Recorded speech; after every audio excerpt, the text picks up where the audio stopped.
ಇವತ್ತಿನ ವಿಡಿಯೋದಲ್ಲಿ ನಾನು ಜೀರಿಗೆಯಿಂದ ನಾವು ಯಾವ್ಯಾವ ರೀತಿಯ ಆರೋಗ್ಯ ಸಮಸ್ಯೆಗಳನ್ನು ದೂರ ಇಡಬಹುದು ಹಾಗೇನೆ ಯಾವ ರೀತಿ ಬಳಸಬಹುದು ಅನ್ನೋದನ್ನ ಹೇಳ್ತಾ ಇದ್ದೀನಿ. ಈ ಜೀರಿಗೆ ಪ್ರಾಡಕ್ಟ್ ಲಿಂಕ್ ನಿಮಗೂ ಕೂಡ ಬೇಕಂತ ಹೇಳಿದ್ರೆ ನೀವು ಯೂಟ್ಯೂಬ್ ಅಲ್ಲಿ ನೋಡ್ತಾ ಇದ್ರೆ ನಾನು ಪ್ರಾಡಕ್ಟ್ ಅನ್ನ ಟ್ಯಾಗ್ ಮಾಡಿದ್ದೀನಿ.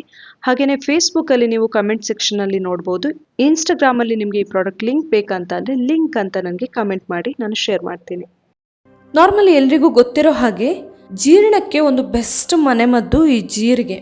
ಗ್ಯಾಸ್ಟ್ರಿಕ್, ಎದೆ ಉರಿ, ಹೊಟ್ಟೆ ನೋವು, ಅಜೀರ್ಣ, ಯಾವುದೇ ರೀತಿಯ ಸಮಸ್ಯೆಗಳಿರಲಿ ಜೀರ್ಣಕ್ಕೆ ಸಂಬಂಧಪಟ್ಟಿದ್ದು ಎಲ್ಲದಕ್ಕೂ ಕೂಡ ಒಂದು ಬೆಸ್ಟ್ ಮನೆಮದ್ದು ಇದು. ಇದನ್ನ ಜಸ್ಟ್ ನೀರಲ್ಲಿ ಕುದಿಸಿ ಕುಡಿಬಹುದು ನಾವು ಆ ನೀರನ್ನ. ಇದರಿಂದಾಗಿ ನಮಗೆ ಜೀರ್ಣಕ್ಕೆ ಸಂಬಂಧಿಸಿದಂತಹ ಎಲ್ಲ ಸಮಸ್ಯೆಗಳನ್ನ ಕೂಡ ನಾವು ದೂರ ಮಾಡ್ಕೊಳ್ಬಹುದು. ಇನ್ನು ಮಲಬದ್ಧತೆ ಸಮಸ್ಯೆ ಇರೋರಿಗೂ ಕೂಡ ತುಂಬಾನೇ ಒಳ್ಳೆಯ ಮೆಡಿಸಿನ್ ಇದೆ. ಆಕ್ಚುಲಿ ಹೇಳ್ಬೇಕಂತ ಹೇಳಿದ್ರೆ ಮಲಬದ್ಧತೆ ಸಮಸ್ಯೆ ಇದ್ದಾಗ ಏನಾಗುತ್ತೆ, ಮೋಷನ್ ತುಂಬಾ ಹಾರ್ಡ್ ಆಗೋದು ಅಥವಾ ತುಂಬಾ ನೋವು ಇರೋದು ಈ ತರ ಎಲ್ಲ ಆಗ್ತಾ ಇರುತ್ತಲ್ವಾ. ಸೊ ಅದನ್ನೆಲ್ಲ ಕಡಿಮೆ ಮಾಡ್ಕೊಳ್ಳೋದಕ್ಕೆ ಕೂಡ ನಾವು ಈ ಜೀರಿಗೆನ ಬಳಸಬಹುದು.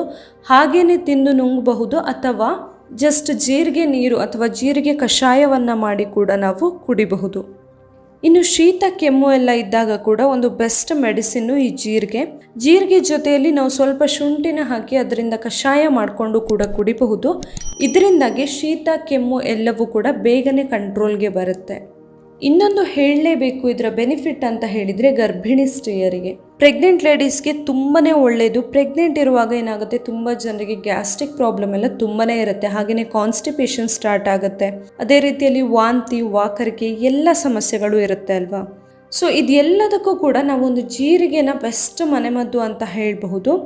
ಹಾಗೆಯೇ ಹೆರಿಗೆ ತುಂಬ ಈಸಿಯಾಗಿ ಆಗಬೇಕು, ಡೆಲಿವರಿ ತುಂಬ ಈಸಿಯಾಗಿ ಆಗಬೇಕಂತಾದರೆ ಕೂಡ ನಾವು ಪ್ರೆಗ್ನೆಂಟ್ ಇರುವಾಗ ಜೀರಿಗೆನ ಬಳಸೋದು ತುಂಬಾ ಇಂಪಾರ್ಟೆಂಟ್ ಆಗಿರುತ್ತೆ. ಹಾಲಿಗೆ ಸ್ವಲ್ಪ ಜೀರಿಗೆ ಪೌಡರ್ನ ಹಾಗೆ ಕುಡಿಯೋದ್ರಿಂದ ಕೂಡ ನಮಗೆ ಇದರಿಂದ ಬೆನಿಫಿಟ್ ಸಿಗುತ್ತೆ. ಇನ್ನು ನಮ್ಮ ಇಮ್ಯುನಿಟಿ ಬೂಸ್ಟರ್ ಇದೆ. ಆ್ಯಕ್ಚುಲಿ ನ್ಯಾಚುರಲ್ ಇಮ್ಯುನಿಟಿ ಬೂಸ್ಟರ್ ಅಂತ ಹೇಳ್ಬೋದು. ನಮ್ಮ ದೇಹದಲ್ಲಿ ರೋಗ ನಿರೋಧಕ ಶಕ್ತಿ ಹೆಚ್ಚಿಸ್ಕೊಳ್ಳೋದಕ್ಕೆ ತುಂಬಾ ಸಹಾಯ ಮಾಡುತ್ತೆ. ಹಾಗೆಯೇ ನಿದ್ರಾಹೀನತೆ ಸಮಸ್ಯೆ ಇರೋರಿಗೂ ಕೂಡ ಒಂದು ಬೆಸ್ಟ್ ಮನೆಮದ್ದು ಈ ಜೀರಿಗೆ. ಇದರಿಂದ ಮನೆಮದ್ದು ಮಾಡೋದು ಹೇಗೆ ಅನ್ನೋದನ್ನ ನಾನು ಆಲ್ರೆಡಿ ಒಂದು ವಿಡಿಯೋ ಶೇರ್ ಮಾಡಿದ್ದೆ. ನಿದ್ರಾಹೀನತೆಗೆ ಯಾವ ರೀತಿ ಜೀರಿಗೆನ ನಾವು ಬಳಸಬಹುದು ಅಂತ ಹೇಳಿ ಆ ವಿಡಿಯೋನ ನೀವಿನ್ನು ನೋಡಿಲ್ಲ ಅಂದರೆ ಆ ವಿಡಿಯೋ ಕೂಡ ನೋಡಿ. ಸೊ ನಿದ್ರಾಹೀನತೆನ ದೂರ ಇಡೋದಕ್ಕೆ ಕೂಡ ನಾವು ಈ ಜೀರಿಗೆಯನ್ನು ಬಳಸಬಹುದು.